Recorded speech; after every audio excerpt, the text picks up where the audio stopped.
Read के होनहारों का एक बार फिर से स्वागत। प्यारे मित्रों, हमने जो अगला टॉपिक लिया था उसमें घर्षण की बात करी थी और आज हम पढ़ेंगे गुरुत्वाकर्षण को। देखिए, रीड में एक टॉपिक है गुरुत्वाकर्षण।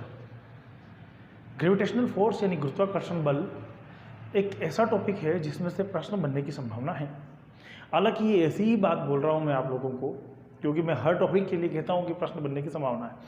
प्रश्न महत्वपूर्ण होने चाहिए, वहाँ से इकाई आ सकती है, उनमें से वो प्रश्न पूछने की मात्रक पूछ सकता है या उसके संबंधित कोई प्रश्न पूछ सकता है, पलायन वेग पूछ सकता है, और भी बहुत सारी चीज़ें हैं जो प्रश्न में आपको पूछी जा सकती है। तो प्रश्न बनता है कि गुरुत्वाकर्षण बल कहते किसे हैं। पृथ्वी के द्वारा किसी भी वस्तु पर जो बल लगाया जा रहा है उसे हम क्या बोलेंगे? घर्षण बल। आपने महसूस किया होगा बचपन में, अब तो आपको कोई किसी की हिम्मत नहीं है कि आपको कोई कह दे कि अपने हाथ खड़े करके आप खड़े रहो। आपने जब इस तरह से हाथ खड़े किए होंगे, कुछ क्षण के बाद में आपको थकान महसूस हुई होगी और हाथ नीचे कर लिए होंगे। इसी प्रकार आपने जब आम को गिराने के लिए पत्थर मारा होगा तो पत्थर वापस नीचे आया होगा। ऐसा नहीं है जिस वेग से फेंका था उसी वेग से वो आसमान में निकल गया, ऐसा नहीं हुआ था। आम जो नीचे गिरा, इसी कहानी को ध्यान में रखते हुए न्यूटन ने, आपको ध्यान ही है कि जब से उसके ऊपर गिरा तो उन्होंने पूरा का पूरा अपना लो दे दिया। तो जो भी चीज़ ऊपर जा रही थी वो वापस नीचे आती है, यानी कोई ना कोई ताकत किसी न किसी वस्तु को खींचने की जो रखती है उसे ही हम हमारी भाषा में क्या कहते हैं? गुरुत्वाकर्षण कहते हैं। सीधी सिंपल सी परिभाषा में हम क्या कह सकते हैं? गुरुत्वाकर्षण क्या है कि पृथ्वी के द्वारा, किसके द्वारा? पृथ्वी के द्वारा प्रत्येक वस्तु पर लगाया गया आकर्षण बल है। लगाया गया आकर्षण बल, प्रत्येक वस्तु पर लगाया गया आकर्षण बल क्या कहलाता है? तो गुरुत्वाकर्षण कहलाता है। यानी कि गुरुत्वाकर्षण क्या कर रहा है? हर वस्तु को पृथ्वी की ओर खींचने का काम कर रहा है। कुछ एग्जांपल लेकर समझते हैं तो हमें जल्दी समझ में आएगा। जैसे कि आपने पानी को देखा होगा, हमेशा ऊपर से नीचे की ओर आता है। आप किसी पत्थर को या किसी फल को देखते हैं, वो भी ऊपर से नीचे आता है। कोई भी चीज़ नीचे से ऊपर जाने की कोशिश नहीं करती, बल्कि ऊपर से कहाँ से आती है? नीचे आती है। यानी कि ये कह सकते हैं कि जब पृथ्वी प्रत्येक वस्तु को क्या करती है? प्रत्येक वस्तु को आकर्षित करती है या अपनी ओर खींचती है। पृथ्वी का अपनी ओर क्या होता है? उसका वस्तु के लिए आकर्षण होता है। तो इसे हम क्या बोलेंगे? गुरुत्वाकर्षण के नाम से जानते हैं। अलग अलग पिंड में, अलग अलग द्रव्य में गुरुत्वाकर्षण भिन्न भिन्न होता है। अब जैसे ही ये शब्द आता है तो बहुत सारे दिमाग लगाने वाले अपने अपनी बुद्धि जो होती है वो उपयोग में लाने लगते हैं। मैं आपको एक प्रश्न पूछता हूँ कि अगर मेरे पास में एक मार्कर है, ये सिंपल सा मार्कर है ना, ये सा मार्कर, ये वाला, और मेरे पास में एक 5 किलो का बाट है जिससे अपन कोई भी सामग्री तोलते हैं, 5 किलो का। अगर दोनों को मैं छत से चढ़कर फेंक दूं, नीचे छोड़ दूं दोनों को एक साथ, तो पहले कौन पहुंचेगा? मेरा प्रश्न आपसे ये है कि अगर एक छोटा सा पेन और एक जो 5 किलो की वस्तु है, यानी कि जो लोहे का बाट बना होता है, उसको मैं साथ में छोड़ दूं तो पहले कौन पहुंचेगा? निसंदेह वीडियो देखने वाले 90% लोग जिनको साइंस से जुड़े हुए कम हैं या उन्होंने सही ढंग से अभी तक नहीं पढ़ा, वो उत्तर ये देंगे कि इसमें कोई बड़ी बात नहीं है, बाट नीचे पहले आएगा, पेन बाद में आएगा। ऐसा नहीं होता है। हमेशा ध्यान दीजिए, दोनों पर बराबर गुरुत्वीय बल लग रहा है और जो बराबर गुरुत्वीय बल लगता है उसके कारण वस्तु साथ में जमीन पर आएगी और दोनों का समय एक साथ होगा। ये कई बार पूछा हुआ प्रश्न है, लेकिन गलतियां हो जाती हैं और सब लोग इस चीज़ को समझने में असमर्थ सिद्ध हो जाते हैं। लेकिन मुझे ऐसी उम्मीद है कि आप लोगों की ये मेरी जो बात है वो समझ में आगे होगी। किसी भी वस्तु, अब जब ऑफलाइन क्लासें होती है तो उनमें बच्चे प्रश्न पूछते हैं, क्या सर एक पक्षी का जो पर है, छोटा सा पर जो होता है, वो फर जो होता है वो और 5 किलो के बाट को आप साथ छोड़ दीजिए। देखिए, वहाँ पर वायु अवरोध उत्पन्न कर रही है, वायु उसको इस तरह से लहराएगी तो वो नीचे आने देगा ही नहीं, उसको तो टाइम लग जाएगा। लेकिन जिन पे वायु अवरोध उत्पन्न नहीं कर रही है, वैसी परिस्थिति लीजिए आप, यूँ तो आप 5 किलो के जो बाट है उसका आप चद्दर बना दीजिए और फिर उसको लाइए, तो वो भी तो लहराता हुआ आएगा, उसको भी तो आने में टाइम लग सकता है। लेकिन दोनों की आकृति लगभग समान रखी है, सिलेंड्रिकल ये भी है, बाट भी लगभग सिलेंड्रिकल ही होता है, उनको छोड़ दीजिए, वैसे ही नीचे आएंगे, वायु उसका प्रतिरोध कर ही नहीं पाएगी।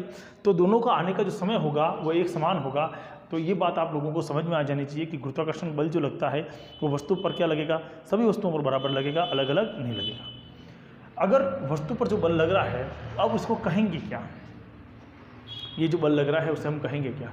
तो यहाँ पर साइंस के टर्म में हम एक नया शब्द यूज़ कर सकते हैं और उसे हम कहते हैं भार। क्या कहते हैं हम? भार। यानी कि प्रत्येक वस्तु पर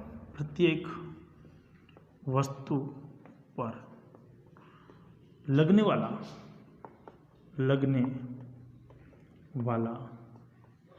गुरुत्व का बल भार कहलाता है।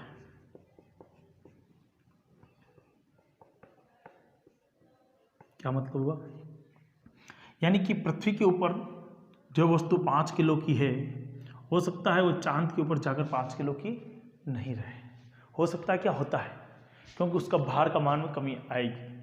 तो जब जो पिंड है, जो द्रव्यमान वाला पिंड है यानी कि पृथ्वी है, वो क्या कर रहा है, अपने जो उसका आकर्षण, जो गुरुत्वाकर्षण बल लगा रहा है, उस गुरुत्वाकर्षण बल के कारण जो भार कहलाएगा, उस गुरुत्वाकर्षण बल के कारण उसका जो मान आएगा उसे हम क्या कहेंगे? भार कहेंगे। यानी कि पृथ्वी के द्वारा वस्तु पर जो लगने वाला गुरुत्वाकर्षण बल है, उस वस्तु को अपन क्या कहेंगे? भार के नाम से जानेंगे। क्लियर है? भार किसे कह रहे हैं, समझ में आ रहा है? भार का मतलब क्या हो गया? जो वस्तु है क्या लगा रही है, वस्तु पर क्या लग रहा है? पृथ्वी का आकर्षण बल लग रहा है, उस आकर्षण बल को गुरुत्वाकर्षण बल कहते हैं। उसके कारण जिस जो मान में वृद्धि हो रही है, उस मान में वृद्धि को अपन क्या बोलेंगे? भार कहेंगे। एक प्रश्न अपन समझने की कोशिश करते हैं। एक हमारे पास में यूँ समझ लीजिए कि एक जो भार मापने का एक यंत्र होता है, इस प्रकार की एक घड़ी होती है, आप लोगों ने देखा होगा।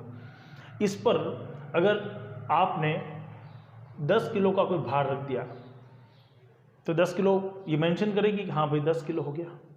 लेकिन इसको मैं अच्छे ढंग से टेप से बांध दूँ और इसको मैं उठा के आसमान में फेंक दूँ, यहाँ पहाड़ से फेंक दूँ और वो ज़मीन पे आ रहा है, उस समय इसका भार कितना होगा? उस समय इसका भार कितना होगा? ये कितना भार दिखाएगी मशीन? 0। कितना दिखाएगी? 0। क्योंकि उस समय ये भार जो इसके ऊपर लगा हुआ है, उस समय जो वस्तु आपने 10 किलो रखी हुई है, वो उसके लिए खुद के लिए कार्य नहीं कर रही है। जो भी हवा में है उसमें उसका भार नहीं लग रहा।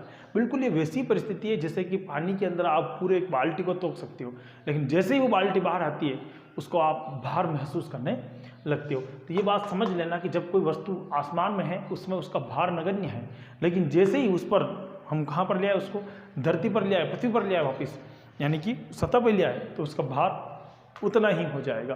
तो ये कुछ चीज़ें महत्वपूर्ण हैं जिनमें से प्रश्न बनते हैं और हमेशा बनते रहेंगे। तो क्या वस्तु पर जो भार लग रहा है या गुरुत्वाकर्षण जो हो रहा है, क्या पृथ्वी का ही गुण है? नहीं, ध्यान दीजिए, ये पृथ्वी का ही गुण नहीं है। तो इसमें वैसे आपने स्क्रीनशॉट ले लिया होगा, लिख दीजिए, प्रत्येक पिंड द्वारा, क्या लिखेंगे आप? प्रत्येक पिंड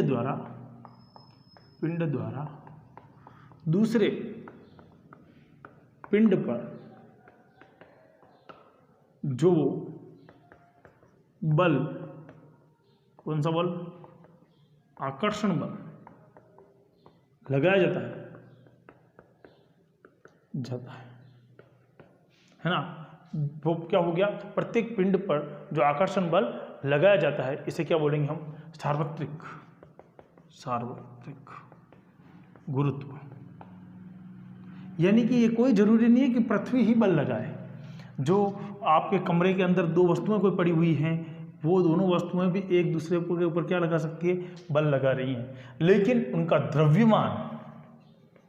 द्रव्यमान इतना नहीं होता है कि वो आकर्षण कर सके। द्रव्यमान बहुत बड़ी चीज़ है, उसके अंदर इतना द्रव्यमान नहीं है कि वो इसको खींच ले। मेरे पास में ये जो पेन दिख रहा है, पेन का जो ढक्कन है वो और ये पेन एक दूसरे पर आकर्षण बल लगा रहे हैं, लेकिन इनका द्रव्यमान इतना नहीं है कि ये दोनों पास में आ सके। लेकिन पृथ्वी का द्रव्यमान बहुत ज़्यादा है। हमारा द्रव्यमान पृथ्वी में नगण्य है, हम गिने ही नहीं जाते हैं।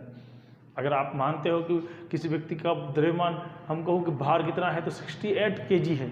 68 kg पृथ्वी के सामने नगण्य है, एक कण मात्र भी नहीं है। तो आप लोग समझ चुके होंगे कि आकर्षण बल तो लगेगा लगेगा, इसीलिए हम नीचे की तरफ आएंगे। तो सार्वत्रिक नियतांक या सार्वत्रिक नियम क्या होता है, ये प्रश्न पूछा जाता है। तो क्या होगा, गुरुत्वाकर्षण का सार्वत्रिक नियम क्या होगा? इस नियम के अनुसार प्रत्येक पिंड क्या करता है, एक बल लगाता है, और इसी बल को हम क्या कहते हैं, गुरुत्वाकर्षण का सार्वत्रिक नियम कहते हैं। यानी कि F = G m1 और m2/r। ये गुरुत्वाकर्षण का सार्वत्रिक नियम का एक सूत्र है। यहाँ पर F का मतलब तो हो गया बल, G का मतलब हो गया सार्वत्रिक नियतांक, ये फिक्स मान होता है, सार्वत्रिक नियतांक हो जाएगा। M द्रव्यमान 1 का, m2 द्रव्यमान 2 का, और r त्रिज्या। यानी कि वो जो दो पिंड हमने m1 और दूसरा पिंड हमने m2 लिया है, इनके बीच की जो दूरी है उसे हम क्या बोलेंगे, r बोलेंगे। बीच की दूरी को हम क्या बोलेंगे, r के नाम से जानेंगे, इसीलिए हमने ऐसे लिखा। एक बार इसका स्क्रीनशॉट ले लीजिए। g का जो मान हम बात कर रहे हैं, सार्वत्रिक नियतांक होता है।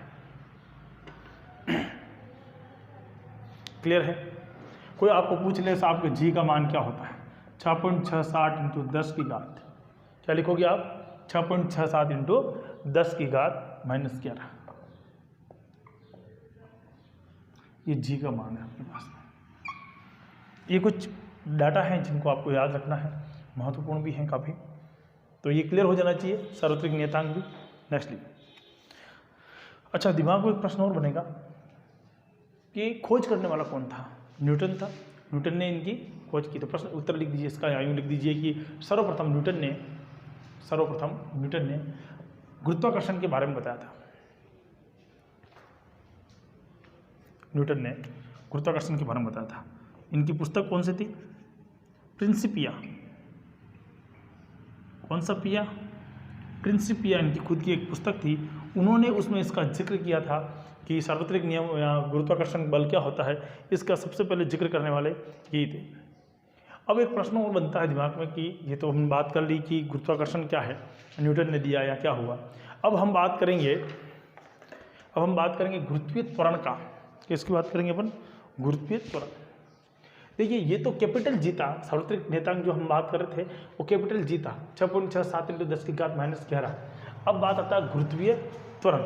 देखिए, गुरुत्वीय त्वरण को अगर प्रश्न में उत्तर पूछा जाए, कभी भी प्रश्न पूछ ले कि गुरुत्वीय त्वरण क्या है या उसका मान कितना होता है, तो जनरली हम 10 लिखते हैं, लेकिन एग्जैक्ट मान अगर आता है तो कितना होता है, 9.8 होता है।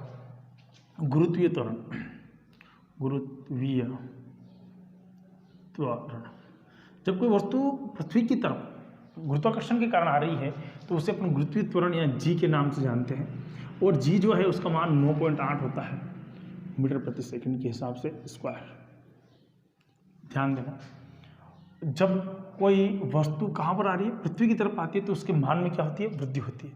आप कल्पना कीजिए कि आप एक चौथी बिल्डिंग पर चले जाते हैं और वहाँ से किसी कंकर को गिराते हैं, क्या होगा, नीचे वाले को चोट लग सकती है। और वही आप 10वीं बिल्डिंग पे जाकर उस छोटे से कंकर को या 1 रुपये के सिक्के को गिरा, आपके पास में 10 का सिक्का है, अभी अपने हाथ पे गिराओगे कोई असर नहीं होगा, कोई असर नहीं होगा। और यही आप 10वीं बिल्डिंग पर जाकर किसी के ऊपर गिरा रहे हो, उसको बहुत बड़ी हानि हो सकती है, कांच टूट सकता है, अगर कांच लगा रखा है तो नीचे गाड़ी का। क्यों? उसके अंदर इतनी एनर्जी कहाँ से आ गई, इतना बल कहाँ से आया? गुरुत्वाकर्षण के कारण। वो एनर्जी जो तुम ऊपर चढ़ के वहाँ तक गए, नहीं साहब हम तो लिफ्ट से गए थे, तो लिफ्ट के अंदर भी क्या होता, करंट तो लगा था, उस करंट ने आपको वहाँ तक पहुँचाया था। वो जो एनर्जी थी किसमें सेव होगी, जाके उस सिक्के में सेव हो गई है। तो ध्यान देना, गुरुत्वीय त्वरण किसे बोलते हैं कि जब वस्तु का मान क्या होगा, पृथ्वी की ओर आकर्षित होते समय जो वृद्धि हो रही है उसके वेग में, उसे हम क्या बोलेंगे, गुरुत्वीय त्वरण। और हम जानते हैं वेग में परिवर्तन की दर को क्या कहते हैं, अपन त्वरण करते हैं। तो गुरुत्व के कारण जो त्वरण उत्पन्न हो रहा है उसे क्या बोलेंगे, अपन गुरुत्वीय त्वरण बोलेंगे। प्रश्न पूछा था कि गुरुत्वीय त्वरण का मान सर्वाधिक कहाँ पर होता है, गुरुत्वीय त्वरण का मान सर्वाधिक कहाँ पर होता है, तो लिख दीजिए सर्वाधिक गुरुत्वीय त्वरण कहाँ पर है, पृथ्वी की सतह पर होता है, पृथ्वी की सतह पर होता है। सर्वाधिक गुरुत्वीय त्वरण कहाँ पर होता है? पृथ्वी की सतह पर होता है। ये चीज़ हमको ध्यान रखने की थी जो अपन ने बात करी। और इसका मान अगर हम निकालना चाहेंगे तो निकाल भी सकते हैं, और अगर नहीं तो एक फॉर्मूला होता है हमारे पास में F = mg। हम जानते भी हैं कि किसी भी वस्तु पर जो हमारे पास में F क्या है? द्रव्यमान mg का मतलब क्या हो जाएगा? यहाँ पर फिर वही बात करूँगा गुरुत्वीय बल की, तो इसका मान तब 9.8 हो जाएगा। और उस वस्तु का द्रव्यमान कितना है, इससे हम क्या निकाल पाएंगे? उसका F का मान निकाल लेंगे। अगर किसी वस्तु के पास द्रव्यमान का अगर बात मान लेते हैं अपन 2 किलो है तो 2 × 10 हो जाएगा। 10 क्यों लिख रहा हूँ? 9.8 को लगभग कितना लिख सकते हैं अपन? 10 लिख सकते हैं। इस प्रकार से डिनोट करके F = mg की मान की हम गणना कर सकते हैं। ये तो हो गया हमारे पास में क्लियर करना। नेक्स्ट देखते हैं गुरुत्वीय बल। उससे पहले हमने घर्षण बल लिया, गुरुत्वीय बल लिया, ये सारी चीज़ें हमने पढ़ी। अब कुछ नया करने के लिए हम चाहते हैं चुंबकीय बल। चुंबकीय बल एक अच्छा टॉपिक है और एक नए सिरे से हम इसको प्रारंभ करेंगे। तो चुंबकीय बल रेखाओं को पढ़ने के लिए या चुंबकीय बल को पढ़ने के लिए अगला वीडियो को आपको इंतजार करना होगा। तब तक अपने मित्रों के साथ शेयर कीजिए, ऊर्जावान बने रहिए और उसके लिए अपने अंदर जितनी भी एनर्जी है उसको कंप्लीट कीजिए। साथ साथ में जो साइको की क्लास है उसको भी अटेंड कीजिए, जहाँ से भी पॉसिबल हो रही है, जैसे भी हो रही है तैयारी करते रहिए, क्योंकि एग्ज़ाम एक दिन अवश्य होगा और आप लोग उसमें सफल जरूर होंगे। जय हिंद, जय भारत।